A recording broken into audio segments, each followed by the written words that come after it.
This episode of Shaun of the South is brought to you by Case Knives, one of America's foremost manufacturers of premium knives. Case Knives have been treasured items that have been passed down to my family for generations. So put down the phone, shut off the TV, and go out and get your hands dirty and build something. Keep your hands sharp with a Case knife. Hey, you are listening to Shaun of the South, and I'm your host this evening, Sean Dietrich, and man, we got a great show coming to you live here via the podcast airwaves and the radio waves all over this fine nation. This group of guys you see behind me here fixing to light it up for you in honor of Mardi Gras is the Late Risers, everybody, the Late Risers.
This portion of our program is brought to you by Visit North Alabama. The Mountain Lakes Tourist Association traveled to visit the 16 North Alabama counties that make this state what it is. Festivals, attractions, and restaurants all over Alabama.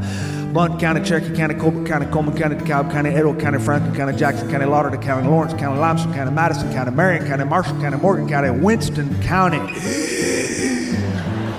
Or visit the Horton Mill Bridge just off Alabama 75, about 5 miles north. Laniana, built in 1935, all the work was done strictly by hand tools. Think about that for a second. Or how about the North Alabama Barbecue Trail trek across North Alabama on a holy, sacred pilgrimage of saturated fat and slow smoked pork. Other states do their barbecue differently than they do in Alabama, and that's not to say that they don't do it right, but that is absolutely to say that they do it dead wrong. Visit North Alabama today, because whatever you want to do, you can do it better in North Alabama. Look them up at Visit North Alabama or northalabama.org or hashtag Visit North AL. And now let's celebrate Mardi Gras with another tune here from the Late Risers, everybody, the Late Risers.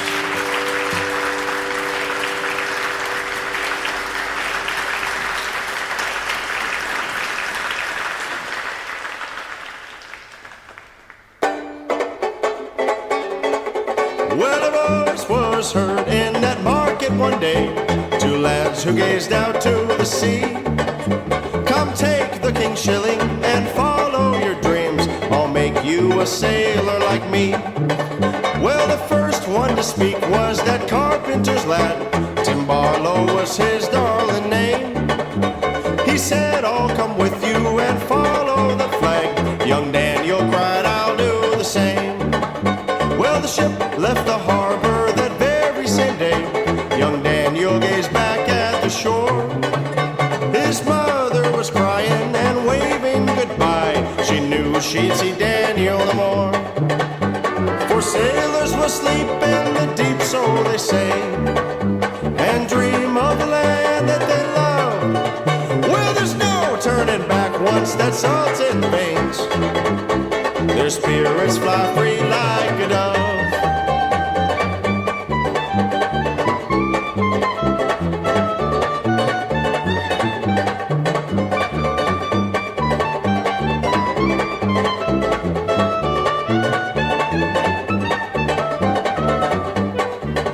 Well, they met with the fleet and the ships of the line, and straightway set sailed for the west. The weather turned dark and that north wind did blow. Young Daniel was put to the test. He was climbing the rigging as that wind hung around, and the ship like a toy it was tossed. He fell from the mainmast and never was found. To the sea a young soul had been lost. Then Tim lost his sight in the battle that raged. With a tin cup he sits by the door. He hears the voice come in the market some days. Come lads, we're away to the war. For sailors will sleep in the deep, so they say, and dream of the land that they love. Well, there's no turning back once that salt's in the veins. The spirits fly free like a dove.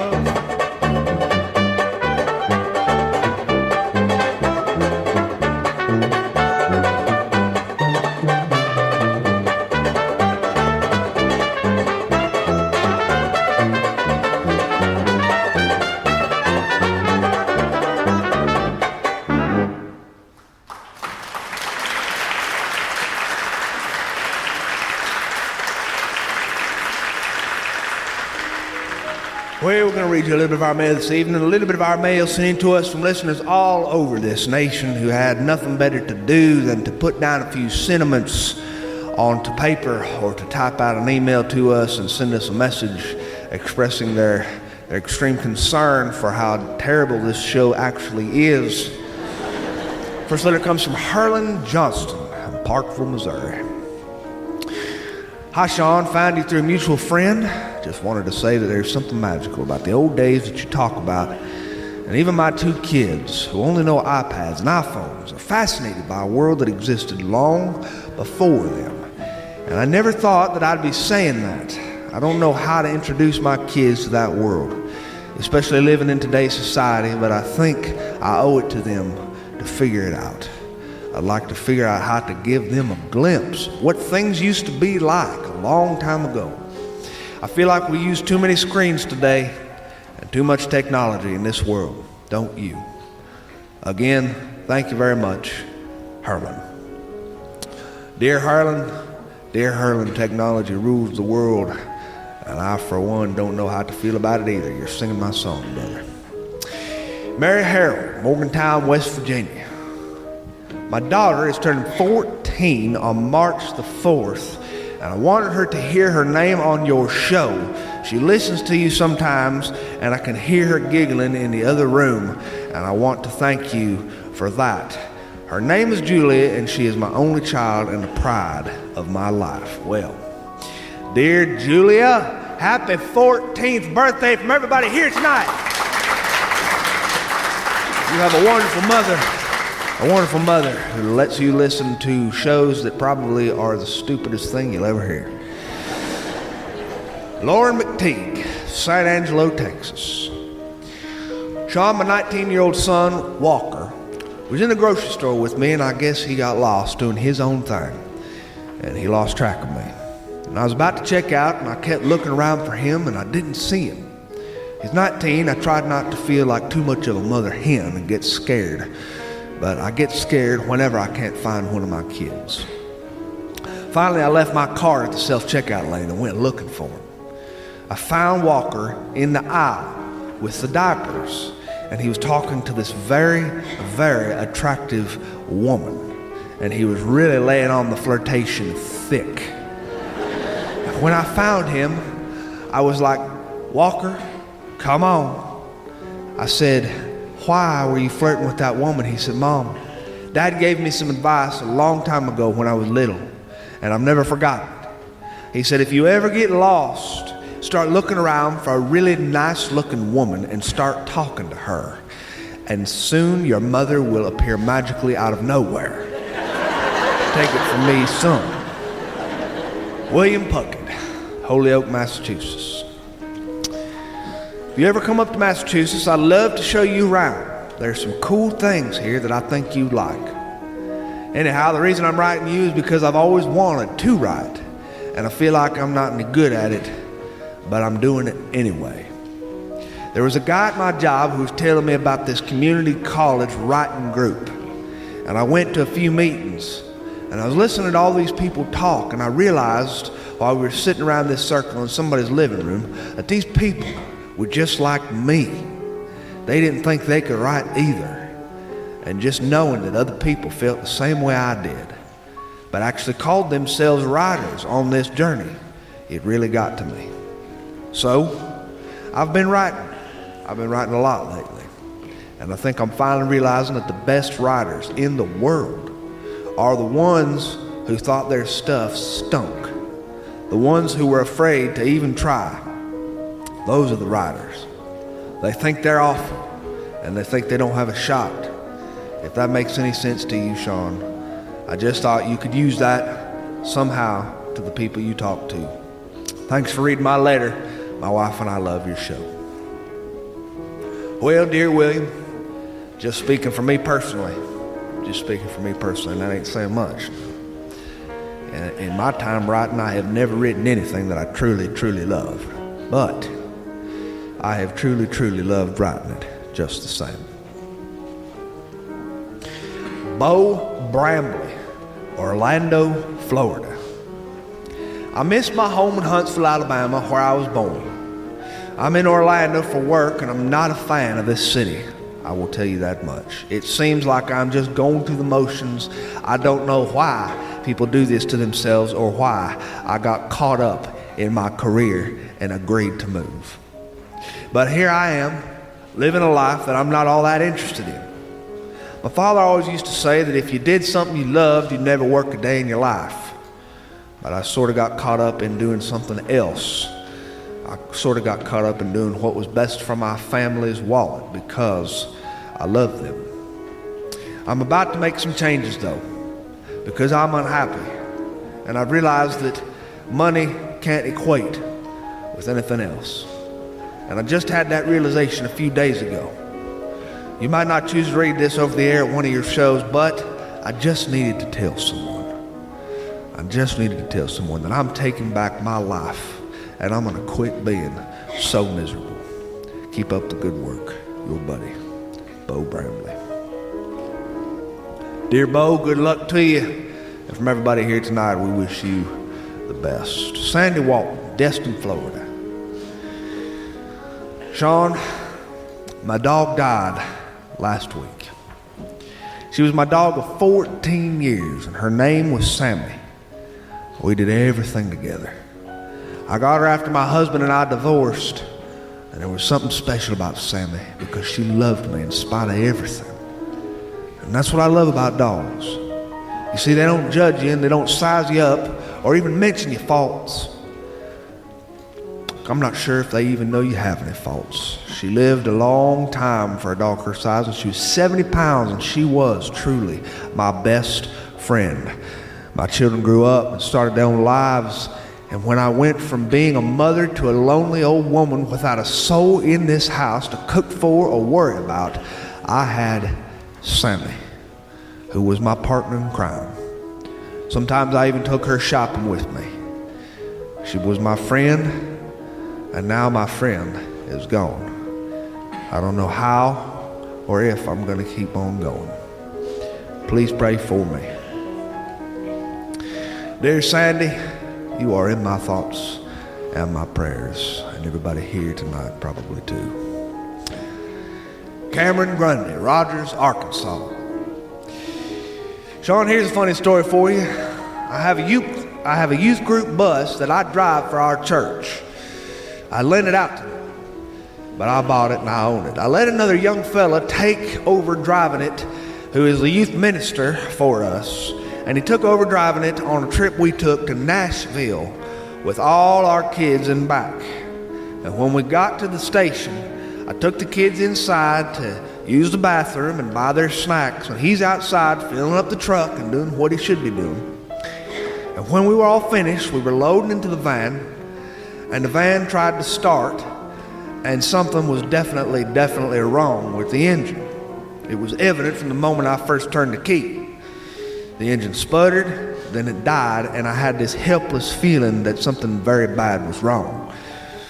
Well, we were stranded so far from home with everybody's children and all their parents depending on us to take care of their kids, I was getting a little bit upset. Well, it turns out that the new youth minister put gasoline into a diesel engine, and he ruined my van completely. I'm not going to mince words. It cost me a lot of money to repair this thing, and it totally ruined our trip, and we never did make it to Nashville. Come to think of it, this story that I've just told you is not really all that funny. In fact, I've typed it all out, and I'm just getting really sad.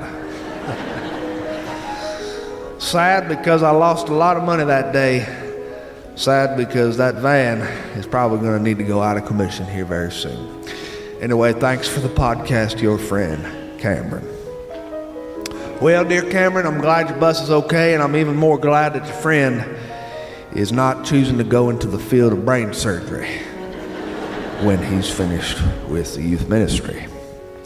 Josh Myers, born and raised in Bridgeport, Alabama. Sean, I love the South and I love everything about it. My wife introduced me to your podcast, and I've listened to almost every episode in the last 2 weeks, and I have a funny story that I believe you will appreciate. Back in the fall of 2018, I had a good friend pass away who was from Virginia. So me and my wife and our 2 daughters decided to take a trip to Virginia to visit his family and attend his funeral. As we crossed into Virginia, my youngest daughter, Emma, who's 14, saw some cows standing on a huge hill. And she asked, "Daddy, are those cows blind?" I started laughing, Sean, and I said, "Lord, no, they're not blind." And she said, "Oh, I thought cows were blind." And I said, "No, Emma, I believe you're thinking about moles." So, every time we pass a field of cows, we all say, "Look, Emma, there's some blind cows." And we all laugh.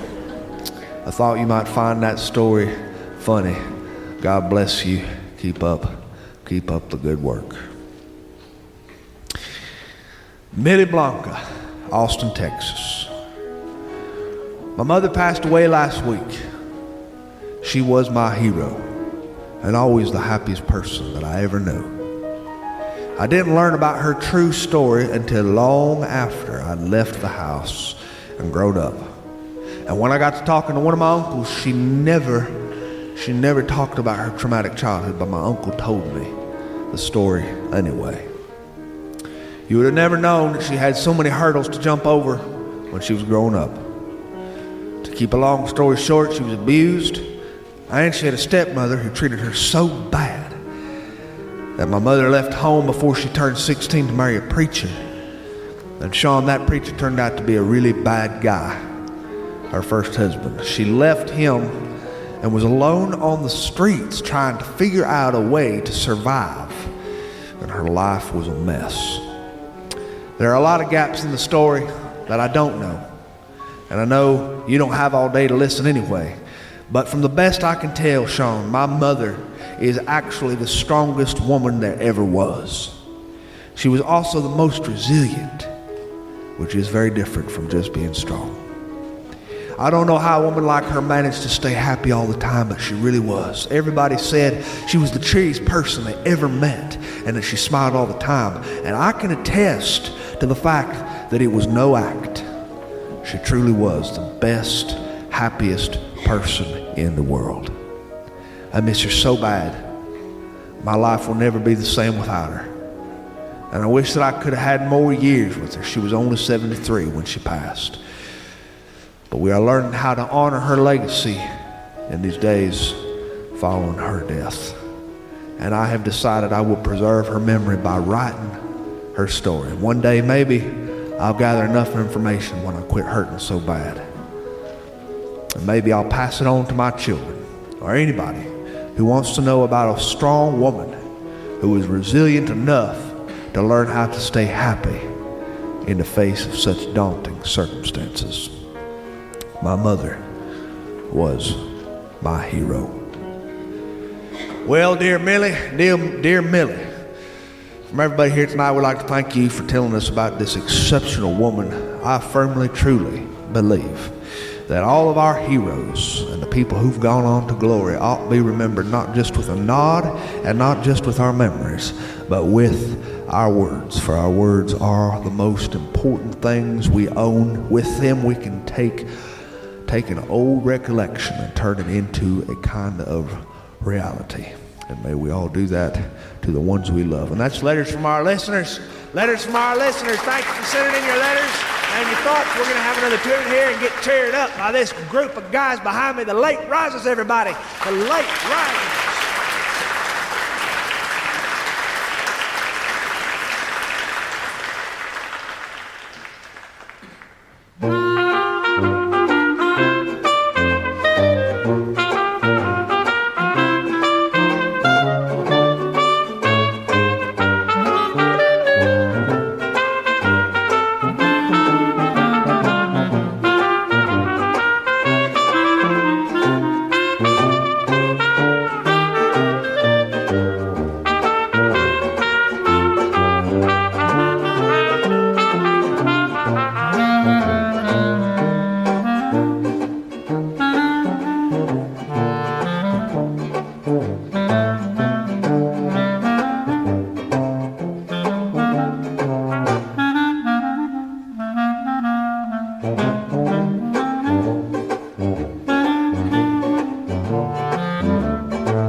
Well, I write a lot about the South. I write a lot about the rural parts of the world. I write about the country a lot because I feel like it's special to my heart. And those of us who are fortunate enough to remember at least some of the older things, I'm not old enough to remember the old days, but I remember the old things because the people I come from, they respected the old things. And I always wanted to keep that alive however I could. I don't want it to die, even if it is dying, because it is changing.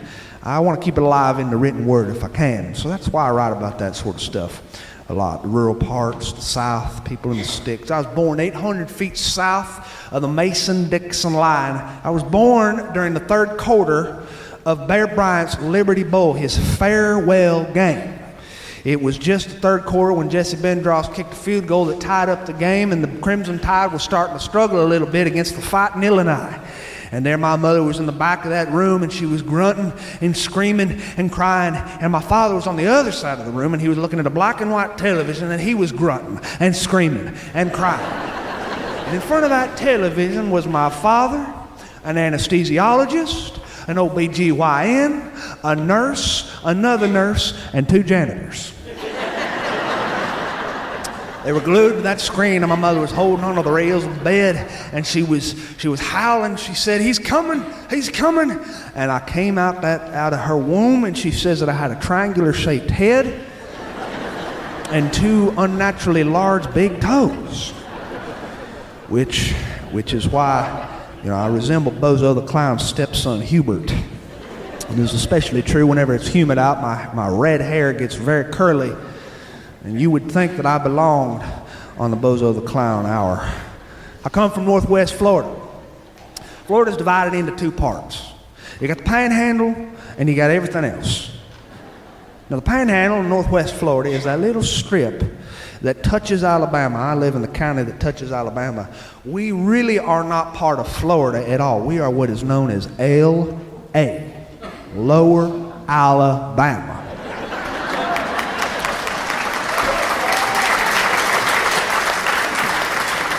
This is why I have an affection for Lower Alabama, because these are very close to my heart. The people in my world, they never rooted for Florida State, but football's very important here too. But it's usually Alabama and Auburn that people are always looking at. When my sister was in the hospital just about maybe 2-3 months ago, having my niece. I went to go to the hospital to visit them, and in a TV in the waiting room, there were about 10 men gathered in front of her. My sister's father-in-law and her brothers-in-laws, and they were all standing in front of this color television. Auburn was playing, and they were glued to it. They're Auburn fans. God bless them.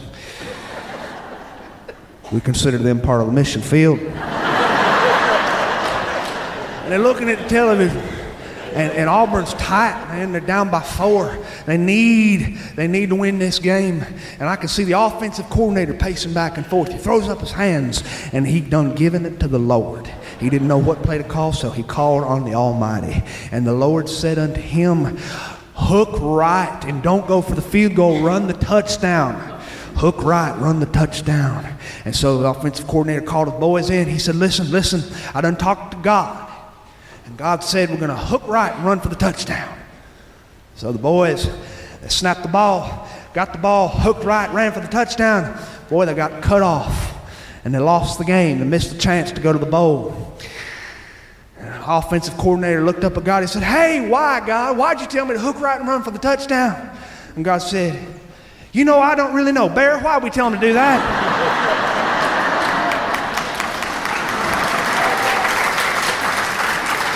I'm going to get in trouble for that one.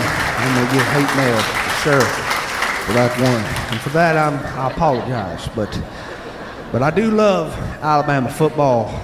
I do love Alabama football. I love the old world when people used to tell stories on the front porch. I really do. That's probably one of my iconic images of my childhood, is seeing old men sit on the front porch, tell stories. There was a man not far from my house named Aloysius Johnson. I will never forget him. He was a big man, Aloysius Johnson, and he would sit on his porch And he collected junk, so we would always visit his house to get all sorts of junk. Once I got a 1924 Remington typewriter from him. It was a barn find. It had never seen moisture. It had no rust on it. It worked beautifully. I wrote all sorts of things on that 1924 Remington portable typewriter. Found that in Aloysius Johnson's barn. But if you went to his house, you had to listen to his story. Now, Aloysius Johnson raised hogs. And these hogs was in a little pen behind his little junk shed. And these hogs, they were his pride and joy. One of his hogs was named Lou. Lou had 3 legs. Everybody came from all around to look at Lou because he was an exceptional hog. One night, Aloysius was in his house sleeping, and his wife and him were totally out. And a little space heater he had on his screened-in porch that he done forgot to turn off started to catch flame to that nylon screen. Boy, once that nylon catches fire, it's all over. His screen porch was whoosh, alight with flames in just a few seconds.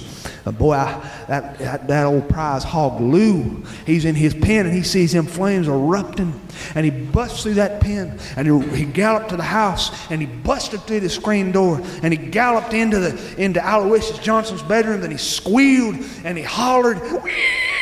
And Aloysius woke up. He said, "What is it?" And he looked and he saw the flames coming through the window, and he got his wife and they jumped out the window, and they were saved, all because of that hog, Lou. Boy, some old boys were looking at Lou one day and said, "Yeah, I don't get it, but why does he have, only 3 legs?" And Aloysius Johnson said, "Boy, when you got a hog that special, you don't eat them all at once."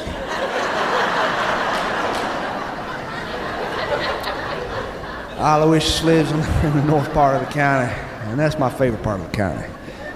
In northwest Florida, it's kind of a misnomer. You got 2 parts of the state, like I said. The north part of our county is really a microcosm of the entire state.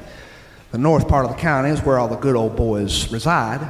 In the north part of the county, you will find people who can skin a squirrel, fry a thigh, grease a gun, catch a possum, and quote the Bible. And their wives know how to make pound cake, and they can feed a family of 6 on nothing but a handful of flour and a spoonful of lard.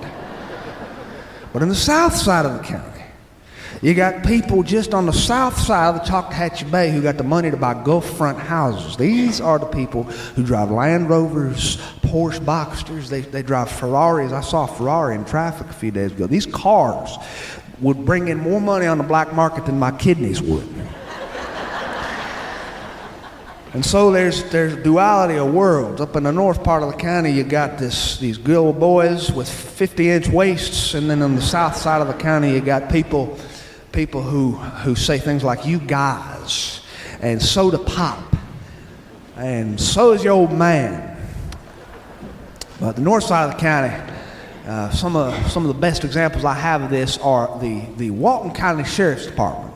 Walton County Sheriff's Department can be defined as the north and the south side. We got the station up there in the north where the good old boys are, and they talk about things that would pertain to the rural side of life. And the south side, they drive these fancy Dodge Chargers with the floosy, doocy, rancy, tancy, fancy, dang newfangled computers with the blinking lights that look like the Starship Enterprise mounted to the dashboard. They got a shotgun sitting beside the seat, and they got a little cappuccino maker in the passenger seat. But in the north side of the county, the good old boys drive a white F-100 Ford pickup truck with a hand-painted star on the side that's yellow that says "Walton County, Protect and Serve." Well, about a week ago, I woke up and I was walking out to get my paper, and my phone was starting to vibrate in my pocket. And I pulled my phone out. It said, "Fugitive on the loose, armed and dangerous." And I thought about this. I didn't think about it too much. I was walking out, like I said, from my house. I have a really, really nice house. Really nice house. It's about 28 foot long, and it's got less mileage on it than my truck does. It's a 2003. An ambulatory trailer home mansion, a roaming estate. I left there to go get that paper. I shook open the paper down at the edge of my lot by the mailbox, and the paper said, "Fugitive on the loose." There it was, only this time I saw his picture, and this boy was about as ugly as a bowling shoe. He was wearing a county orange jumpsuit. Oh, Lord, I didn't think enough about it as I should have. And I was walking back to my roaming mansion, and I looked up, and on the edge of my lot, I live in the woods, there was this tree, and I saw the shape of a man squatted down on the top limb of that tree. And he was wearing a county orange jumpsuit. Well, I tried not to give him any attention. I didn't look at him at all. I kept my head down looking at the paper, and I walked right into my trailer home, and I shut the door, and I locked my little $1 lock. It wouldn't keep out a Jehovah's Witness. And I called the Walton County Sheriff's Department. I said, listen here, I got a big problem. There's a man out in my live oak tree. He's wearing an orange jumpsuit, and I got my wife and my dog to worry about. He said, hey, don't worry about it. We're going to send a boy out there. We're going to send our finest man out there right now. And sure enough, about 15 minutes come by, a man came pulling into my driveway in a white F-100 with rust on the fenders and a yellow star painted on the side. And in the back of his truck, he had his dog, Willie Joe. This man stepped out. He had a waist that was about as big around as a wagon wheel. And he carried a shotgun and a pair of handcuffs. And he walked toward me. He said, what you got here is the fugitive, huh? Well, we know how to deal with them. Come on, Willie Joe, Willie Joe. He snapped, and Willie Joe came falling behind him. He said, here's how it's going to go, son. I'm going to climb up into that tree. And I looked into him, I thought, I got to see this. He said, I'm going to climb up to that tree, and I'm going to shake him out that tree by jumping up and down on that limb. Oh, yeah, I'm going to jump up and down. And when he falls out that tree, Willie Joe's going to attack him with all his might. Willie Joe's a trained attack dog who don't never let go. He's going to go after that man's private regions. Yes, his unmentionables. Now, when that man reaches his hands down to guard his tender mercies from Willie Joe, that's when I want you to put the handcuffs on him. I said, do what? Well, I said, okay, then tell me what the shotgun is for. He said, oh, well, in the unlikely event that I fall out the tree instead of him, I want you to get that shotgun and shoot Willie Joe.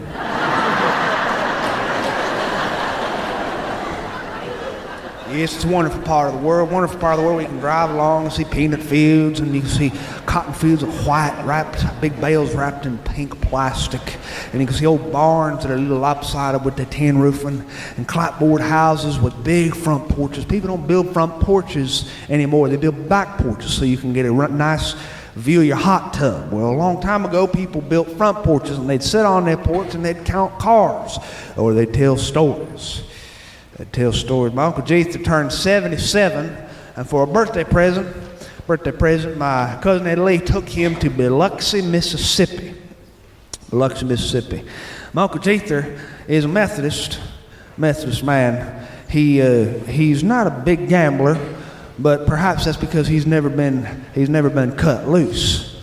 He only gets to spend a little bit of time up there in Atmore playing them slots, but he's always wanted to, and so Cousin Ellie took him to Biloxi. Methodist men are nothing like the Deepwater Baptists. We do not wave at each other in the liquor store. But a Methodist man is really a whole lot like a Baptist, only with a slimmer water bill. And they will drink at their Christmas party. They will drink at their Christmas party. I've seen it done. Cousin Ellie was driving my Uncle Jason toward Biloxi. They got to Biloxi. Cousin Ellie knows everything about gambling in Biloxi. He's got them special cards that give you points with the Beau Rivage. He can stay at any room in the palace of the Beau Rivage for free because he's a frequent visitor. And this explains a lot of his past bankruptcy problems. But my Uncle Jason had a beautiful time. Of course, he lost $800. And we won't never tell my Aunt Eula that. And you leave Biloxi losing that kind of money, you kind of depressed. And they were driving out 77th birthday, supposed to be a lucky day, and he'd lost all that money. And Cousin Ellie's trying to cheer him up.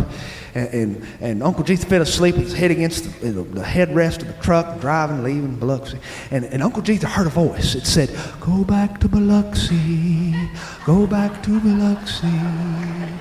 And my cousin Ed Lee looked over at Dietrich, because Dietrich shot up from his seat, and he said, "What'd you say, Ed Lee?" Ed Lee said, "I didn't say nothing, Daddy." Uncle Dietrich fell back asleep, and there was that voice again, "Go back to Biloxi." So he told Ed Lee about this. Ed Lee turned the car around. They went back to Biloxi. They pulled into the Beau Rivage, and the voice said, "Go to the palace." So they piled back into the truck, and they drove all the way across town to the palace, and then the voice said, "Go to the roulette table. Go to the roulette table." They hiked upstairs, went to the roulette table, and the voice said, "Put everything on red. Put everything on red." So my Uncle Jesus put everything on red. The ball dropped onto the wheel, and it spun, pop, pop, pop, pop, pop, pop, pop, and the wheel stopped, and it landed on black. My Uncle Jesus lost everything. And the voice said, "Well, dadgum, how about that?"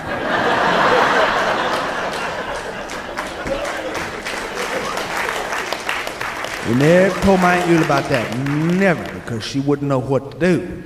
She wouldn't know what to do, but he did tell that story. He did tell that story at church, and he almost got in trouble. Almost got in trouble for that. You don't tell certain stories about gambling at church, certain things you don't talk about. Well, I was supposed to be telling stories about old men, and I've totally lost track of what the heck I was talking about.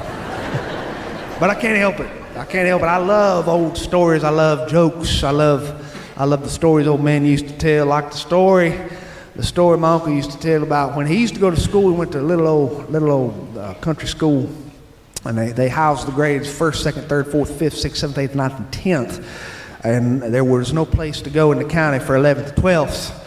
And this is why people have a hard time reading anything above C, Dick, and Jane Run. But he would go to this school, and sometimes he would skip school, and he'd go fishing in the creek, or he'd go running through the woods, and he'd make himself a slingshot out of a white piece of birch strung with a little black piece of tire, and he'd shoot these squirrels out the tree, run barefoot through the pine straw and the cob of lilies and longleaf pines. And one day he realized he was late for school, but it was better to be late than not at school at all, because then his parents would get on him. So he ran across the field to get to school, and while he was jumping over a barbed wire fence, the barbed wire caught him on the breeches, and it tore a big old hole on the seat of his pants. But he kept on running, got to the school. It was halfway through the school day. He walked into the school. The whole class looked at him. He went and found his seat. He heard giggling behind him, and the teacher said, Well, I see you're a little behind today." He said, "Yes, ma'am, but you wouldn't have if I'd had a safety pin." I love the old days. I just do. I love the old days. I love the old ways. I don't care for the Academy Awards. I don't care for pop stars.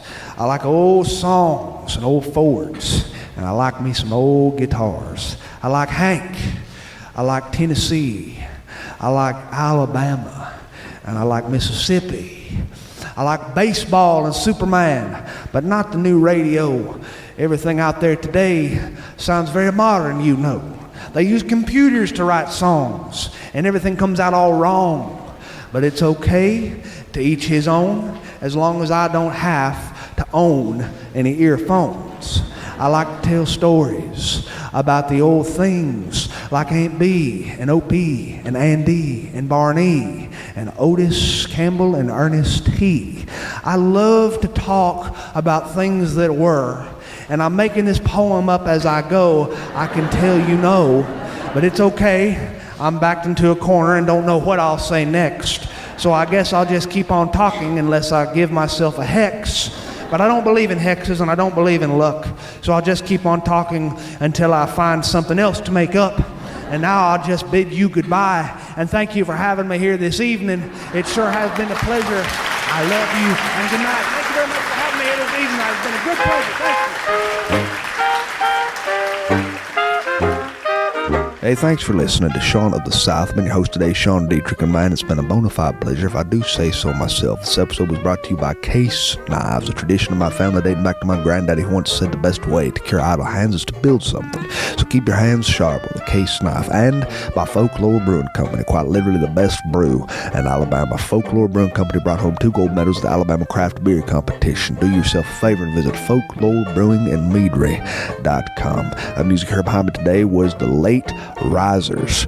They have their debut album, Pocket Jazz Band. They feature a 4-piece ensemble from Boston, Massachusetts that will trick you into believing these fellas were born in New Orleans, Louisiana. It's a beautiful range of music going from traditional jazz to the swing of the 1920s and 40s from the sweaty South.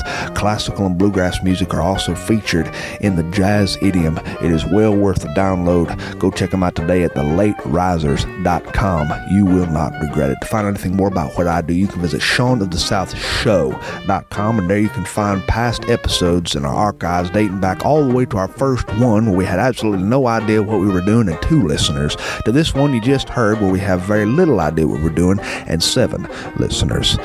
While you're there, I hope you take the time to drop us a line, tell me about your birthday announcements, potluck invitations, and church socials, and I'll do my best to read them over the air because I love to do that sort of stuff for my friends. And speaking of friends, you might think you're a common man, but God must love common men because he made so dadgum many of us.